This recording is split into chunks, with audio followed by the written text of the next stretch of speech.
Apa yang terdampar di lantai membuatkan J berhenti bergerak. Dia tidak berdaya melarikan diri. Pelajar perempuan itu menggelupur dan 5 lagi mayat masih tergantung di siling. Tiba-tiba lembaga itu berhenti bergerak. J menelan liur dan pada masa yang sama cuba mencari jalan keluar dari blok tersebut. Dia tidak mampu menggerakkan tubuhnya, seolah-olah dipaksa menghadap ke arah lembaga-lembaga itu. Perempuan di lantai bertempik dengan mulut yang ternganga luas, lebih luas dari mulut manusia biasa.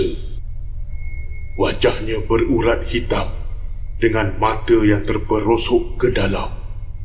Dia mengengsot mendekati J. Remaja lelaki itu cuba menggerakkan kakinya, tetapi gagal. Lembaga itu semakin rapat. Selepas menyebut Allahu Akbar, J akhirnya mampu bergerak, walaupun setiap langkah terasa amat berat sekali. Sepasang kakinya bagaikan diikat dengan batu besar.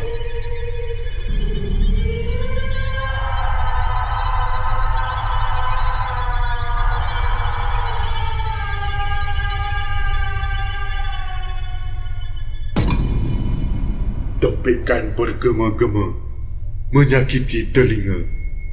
J sudah berada di luar kelas.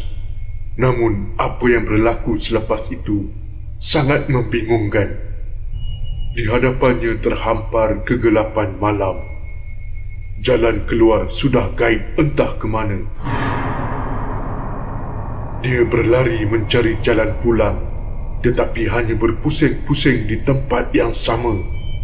Akhirnya dia terduduk kepenatan di bawah pokok besar yang daunnya merimbun. J memicingkan pandangan dan tiada apa yang dapat dilihatnya selain ruang gelap. Bau busuk mulai menusuk ke lubang hidung. J mendiamkan diri dan bersembunyi di belakang pokok. Dia mengintai dan ternampak beberapa tubuh perempuan yang tergantung. Pergerakan tubuh mereka terayun ke hadapan dan ke belakang.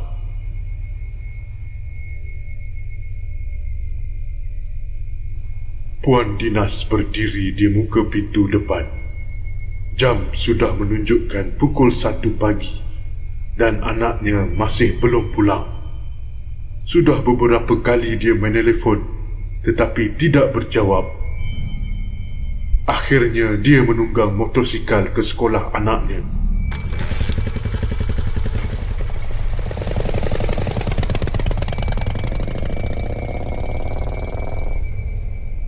Motosikal diparkir di hadapan sekolah. Dia terjenguk-jenguk di pintu pagar utama sehingga disapa oleh sekuriti yang bertugas. Ada apa ya, Puan? Encik, ada nampak tak budak-budak lelaki datang sini tadi? Sekuriti itu berkerut kening. Tiba-tiba kedengaran bunyi ranting yang dipijak dalam gelap dan dia terus menyuluh ke arahnya. Siapa tu? Sekuriti itu bertanya. Sekejap ya, Puan. Lelaki 40-an itu mengatur langkah ke kawasan blok terbiar kerana bunyi ranting itu datangnya dari kawasan tersebut. Puan Dinas melangkah masuk ke dalam dengan muka cemas. J kat mana?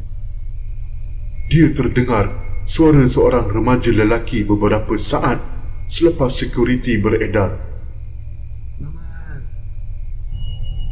Mama.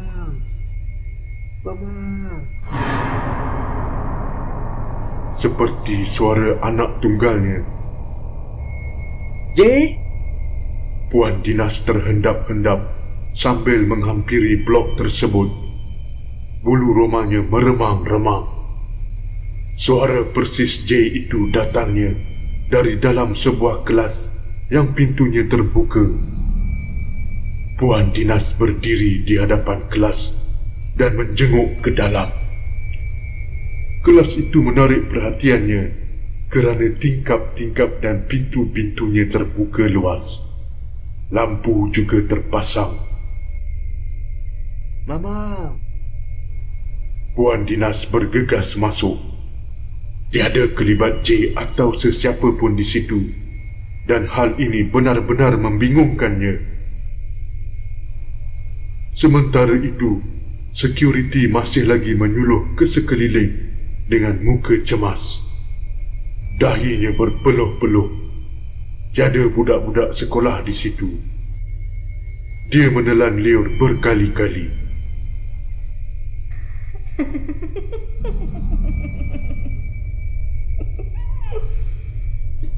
Bunyi gelak tawa dari balik lalang yang tinggi memeranjatkan lelaki itu.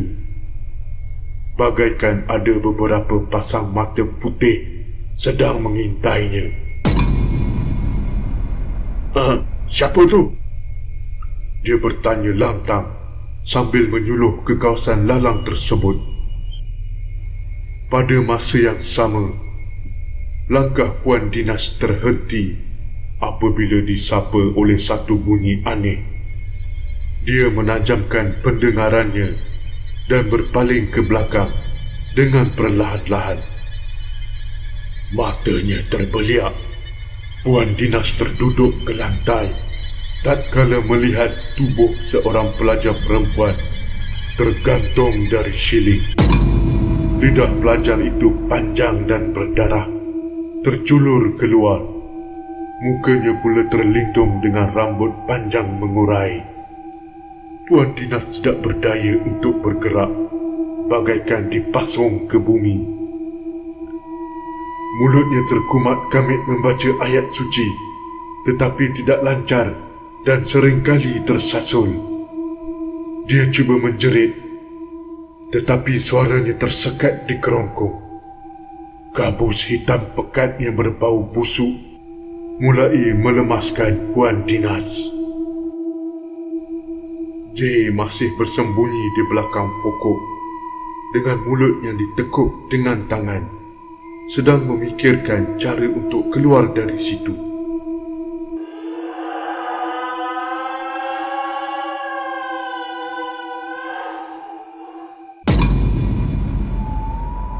Tempikan dahsyat memecah kesunyian.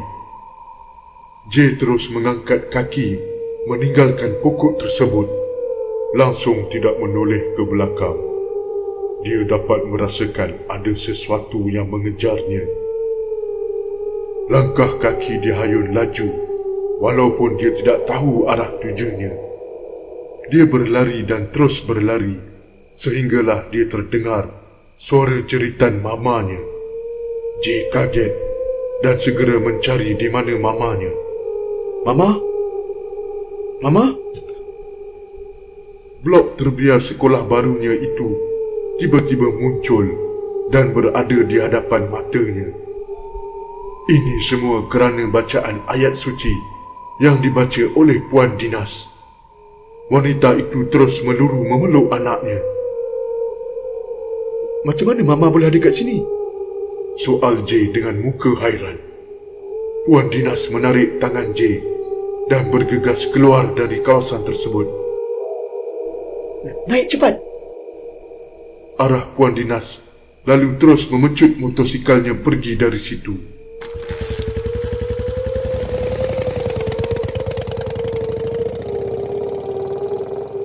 Dia memperlahankan motosikal apabila ternampak keretanya yang tersadai di jalan belakang.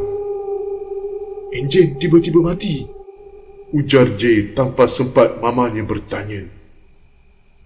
Puan Dinas turun dari motosikal dan memeriksa kereta tersebut. Enjin dapat dihidupkan tanpa sebarang masalah. Dia memutuskan supaya J yang menunggang motosikal dan dia memandu kereta. J hanya menurut tanpa banyak soal. Di rumah, Puan Dinas menyuruh J menceritakan segalanya di ruang tamu. Fon saya tak ada bateri.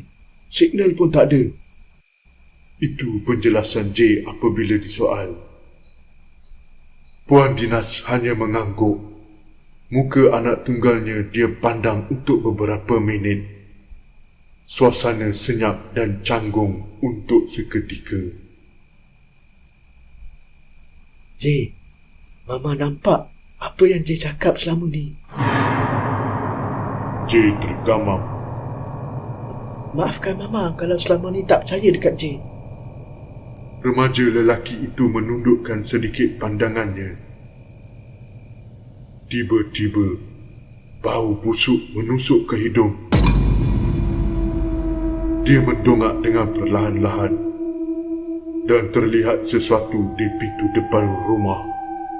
Ekspresi mukanya telah menarik perhatian Puan Dinas. Kenapa, J? Dia bertanya. J bangkit. Matanya masih tertancap di pintu. Puan Dinas turut memandang ke tempat yang sama, tetapi dia tidak nampak apa-apa. Mama pergilah tidur. Hari dah lewat. Puan Dinas mengerut dahi. Dia membuat keputusan untuk tidak bertanya lebih kerana tidak mahu memberatkan fikiran anaknya. Dia berlalu ke bilik tidur. Selepas mamanya masuk ke bilik, J kembali memandang ke pintu depan dan makhluk menakutkan itu sudah tiada. Salah seorang mangsa gantung diri telah mengekori mereka pulang. J memeriksa setiap sudut dalam rumah dan tidak menemui iblis itu di mana-mana. Dia sudah lelah kerana diganggu sepanjang malam, lalu terus berbaring di katil. Kemudian terlelap sehinggalah kembali sedar pada pukul 4 pagi. J yang tidur mengiring ke kanan dikejutkan dengan bunyi sesuatu dalam biliknya. Dia hanya pegun di posisi yang sama. Dadanya berdebar-debar. Terasa seperti ada seseorang yang berbaring di sebelahnya. Bau busuk bangkai memenuhi segenap ruang bilik. Rengkumnya terasa sangat kering. Bersambung.